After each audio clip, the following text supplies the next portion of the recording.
Hello everyone. Following is the team project for the course Introduction to Political Philosophy. Here in our presentation, we are going to summarize our paper related to the topic social media, a boon or bane to democracy. We have summarized this into four sections and we'll try to explain clearly our ideas here in this presentation. Here we have our team members Anant Pratap Singh, N. Bhuvan, Ritu Kumar, Rohan Kumar, Roushan Prakash, and myself, Sree Preetham. Getting started. So, here are the two major subtopics of this discussion social media and democracy. Although we're not getting deep into the discussion of social media and democracy separately, instead, we are going to study the correlation between them.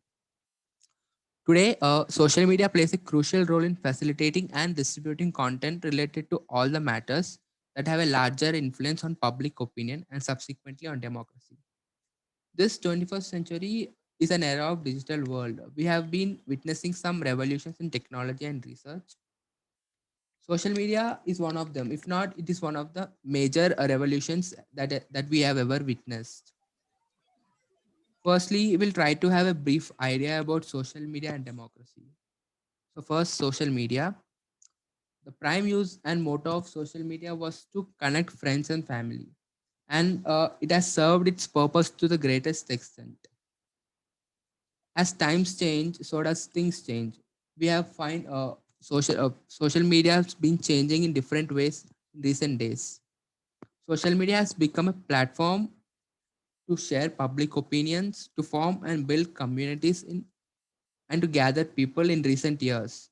People are also using social media to share their political stances.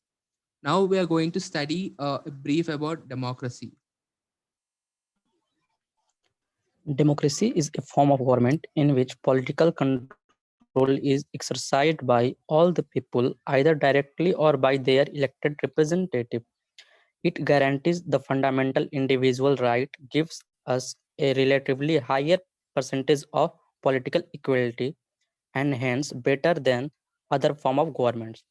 Now we will discuss how social media influencing our democracy.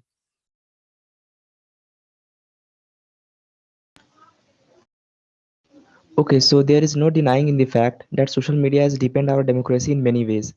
Some of the ways are aiding citizen led governance, democratization of expression, and making political communication people centric. Now comes the very first point aiding citizen led governance. It not only provides a platform to create awareness from one another to a million, but also led people to unite for a social cause. For example, the transition of power in Egypt in 2011, in which social media has played a central role in uniting people and shaping political debates. Even protesters have used social media to organize demonstrations, disseminate information about their activities, and raise local and global awareness of ongoing events. Now, anyone with just an internet connection can express his or her views on any political matter to the general public and including those who are in power. Social media has made Indian politics more inclusive by allowing citizens who were traditionally excluded from politics due to geography and demography, like the people who are poor or the people who live in tribal areas, they gain direct entry into the political process. Social media has increased political participation to a great extent. Through social media, we are achieving the two great goals of democracy. One is liberty, and the other is equality. Now the third point is social media makes political communication people centric. Social media are progressively used in political context. More recently, Twitter, YouTube, Facebook are believed to have the potential for increasing political participation. If anyone posts on Facebook, YouTube, and Twitter, we can show our reaction on them by liking, disliking, or commenting on them. Also, what steps will political parties and government takes and what new implementations and changes are going on in our democracy. All this information reaches to the public and discussed among them on a large scale. People can also raise their own issues through YouTube, Facebook, and Twitter. Hence, In last few years, social media becomes an important political communication channel and hence makes political communication people centric.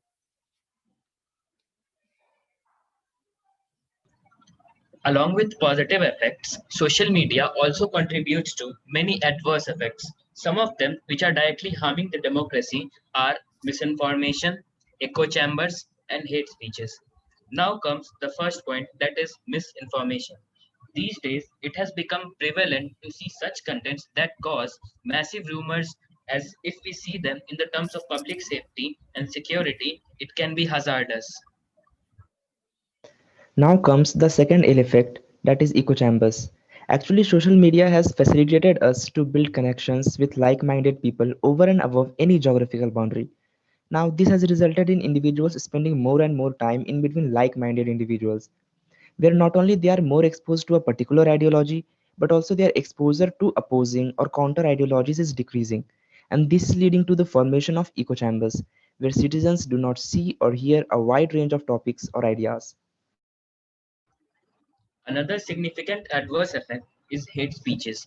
These are delivered by politicians or dogmatized political supporters to create an environment of polarization and hatred among citizens. Even in our country, anyone could observe how social media news platforms, backed by social political parties, do not even think twice before labeling a rational voice as anti-national. Now we would like to present an example of negative impact of social media on one of the greatest democracy. So far, we have discussed how social media may influence democracy. But now let's see how it has affected democracy in real world. The best example to illustrate the ill effect of democracy is the 2016 US election. Every negative aspect of social media has played an important role in shaping this election results. This election showed the real power of social media to the whole world. Here, let us see what are the other aspects of social media which has ill effects on democracy. In this election, it has been found that nearly 4 lakh accounts, which are thought to be a real person who is maintaining those accounts, are mainly a bot, which shared mostly misinformation in social media to change the opinion of people. As social media is globally available, there is a chance where foreign countries may influence the democracy. This is the very thing that happened in the case of US election, where Russian agencies tried to influence the opinions of US citizens. Another ill effect is the data which is produced by the people in Facebook. This data can be used against us to manage targeted ads on us, uh, which may change our opinions on the political parties. Now let's talk about the resolutions.